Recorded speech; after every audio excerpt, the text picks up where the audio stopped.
Welcome to Tucker Carlson. Tonight, we're watching the lunatics in charge of our country spiral even deeper by the day into madness. And as we watch that, we feel a duty on this show to keep track of their decline. We do this to assemble a permanent historical record of the craziness, if only for the amusement of future generations. And last night, we thought we had reached an all-time high water mark. We told you that Willie Brown's girlfriend has decided that she knows more about COVID than the physicians and nurses who treat COVID. That would be Kamala Harris, a person with no adult skills, a person who can't figure out how to pronounce her own first name. That person is now issuing medical directives to medical doctors and demanding they obey. The media, meanwhile, seem to think that's perfectly normal. That's how bonkers things have become, and yet it seems to be accelerating. Today, the Secretary of Defense appeared in public wearing this costume. That's Mr. Lloyd Austin, ladies and gentlemen, the man in charge of our weapons systems. What's he got on there? Is that a welder's mask? Is it a dental visor? Has Lloyd Austin been cleaning teeth this morning? Nope. Looks like Lloyd Austin is just terrified of COVID.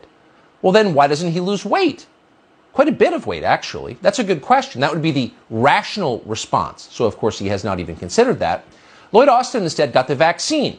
But he is still so petrified of corona that he put a windshield over his face and demanded that all of his dutiful little minions do the same. An entire army of dental hygienists. Watch out, China. Move against Taiwan and we'll scrape the tartar off your molars. And yet, even after all of those comically elaborate precautions, Lloyd Austin still looks scared for his life. Notice how he bumps their hands instead of shaking them. How long before Lloyd Austin is wearing surgical gloves in the shower and zip-tying garbage bags around his feet? The United States military is being run by a neurotic cat lady. Our entire government is at this point. Today, 81-year-old Nancy Pelosi announced that anyone caught without a paper obedience mask in the House of Representatives will be subject to arrest. So it's finally a crime Democrats plan to punish. The science demands this response, Pelosi explained. It's straight from the CDC. Oh, is it? Well, no offense to Nancy Pelosi, but we figured we should check for ourselves. So we did. And this is what the CDC said. Thank you for your request. The first publication of this data from CDC is coming tomorrow. So to be clear, you can now be arrested for violating scientific guidelines that scientists have not explained. Your kids will suffocate in class for 10 hours a day all next year, and no one has told you why that's necessary. By this point, you probably have some sense what's going on. The teachers' unions want that to happen, therefore it's happening. In other words, government by the single worst people in the country.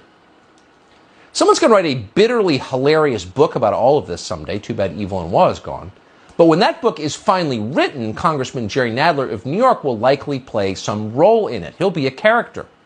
On several different levels, Mr. Nadler is, as we say in the epidemiological community, at risk from COVID. He's old and he likes donuts. Now, we don't judge either one of those things for a second. On the other hand, we're not the COVID cops. Nancy Pelosi is. She's the chief of that force, except when she's at the hairdressers. And yet somehow Chief Pelosi is letting Jerry Nadler skate. Montana Congressman Matt Rosendale just took this footage of Jerry Nadler lumbering through the Capitol maskless. His face, you will notice, is naked to the world. A felony in progress, but no arrest. That perp got away. It's all enough to make you wonder if maybe Democrats might be using COVID for political advantage. Why wouldn't they? The pandemic has been awfully good to the Democratic Party so far. Their allies in the federal bureaucracy helped to create the virus in the first place with ghoulish taxpayer-funded experiments in China. Once the virus came here, they rode the panic all the way to the White House and control of the Congress, not to mention to a socialized economy. Now they're betting Corona will help them keep power forever. Could that really be what's happening? Let's see. Go to a quiet place for a moment and think carefully about the last 18 months. All of it, including the part where they told you that BLM riots could not spread COVID. What do you conclude? Yeah, that's exactly what's happening. The question is, why are Republicans in the Congress still playing along with it? Because they're afraid of being called science deniers by people who think men can have babies? Because they worry that Willie Brown's girlfriend is going to say something mean about them on MSNBC? Seriously, what's going on here? Today, Congressman Chip Roy of Texas, who increasingly looks like a hero, confronted the Republican leader, Kevin McCarthy, about this. Why are we letting Nancy Pelosi politicize science to create a one-party state in America? According to Politico, Kevin McCarthy didn't have much of an answer for this. He said he plans to become the Speaker of the House himself one day. And maybe he will. But what's the point of running a country that no longer functions like the United States? Today, Joe Biden announced that the COVID vaccine, which we will remind you still has not been approved by the FDA, is now nevertheless mandatory for all federal workers, as well as for federal contractors, as well as for the armed forces. That is many millions of people. Meanwhile, companies like Google and Facebook and Netflix and, of course, the Washington Post, owned by Jeff Bezos, have all announced identical mandates. And none of them will give exemptions to the millions and millions and millions of Americans who have already recovered from COVID, have active antibodies, and therefore don't need the vaccine, and by the way, possibly shouldn't have it. So what's the justification for doing all of this? Watch Joe Biden explain. I hope all Americans who live in areas with substantial or high case rates will follow the mask guidance that's being laid down by the CDC. I certainly will, and I have, because this is one of those areas in Washington. And at my decision, in my direction, all federal personnel and visitors to federal buildings will have to do the same thing. Oh, so Washington, D.C. is now a COVID hotspot, says the credit card shill turned epidemiologist.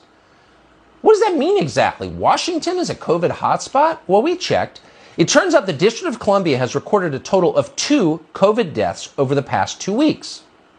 How many is that? Well, here's a point of reference. Over the same period, considerably more people in Washington, D.C. have been murdered. So the crime epidemic is far more dangerous to human beings in Washington, D.C. than COVID is. But yet, Joe Biden is not sending the National Guard into Washington's poorest neighborhoods to protect people from being murdered. No. He's mandating injections of an experimental vaccine. This isn't normal. People should never be forced to take medicine they don't want or don't need. That is a foundational principle. It's not just a preference. Everything is based on it. And the overwhelming majority of Americans agree with it, overwhelmingly in both parties. And yet here's the amazing thing. Suddenly you could no longer express that out loud. Charlie Cook of Turning Point found out the hard way the other day when he sent a message on social media noting that Americans have the right to choose which drugs are injected into their bodies. Let me call my own shots, Kirk's message read.